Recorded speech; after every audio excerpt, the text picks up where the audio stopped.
Good morning everyone, welcome to my channel fresh talks and blogs. So మీ ఇంట్లో కానీ లెమన్స్గా ఉన్నట్లయితే డైలీ ఒక లెమన్ తీసుకొని కట్ చేసుకొని సీడ్స్ అనేది తీసేసిన తర్వాత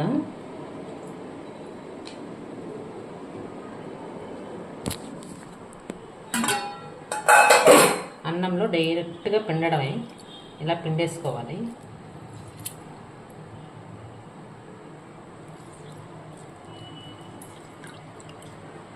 జ్యూస్ అంతా పిండేసుకోండి, హెల్త్కి చాలా మంచిది. అందట్టు ఇప్పుడు సమ్మర్ కాబట్టి లెమన్ అనేది చాలా వాడాలి. యాక్చువల్లీ ప్రీవియస్ డేస్లో అయితే మా అమ్మ వాళ్ళు అయితే కంపల్సరీ అన్నంలో పిండేవాళ్ళు. కలర్ కూడా వైట్గా వస్తుంది. ఇప్పుడైతే అన్ని పాలిష్ పట్టిన బియ్యమే కాబట్టి అంత అవసరం లేదనుకోండి, కాకపోతే హెల్త్ కోసం. ఎప్పుడే రైస్ అయిపోయింది అనమాట. చూద్దామా అసలు ఎంత. Follow me for more updates, subscribe to my channel. Bye bye.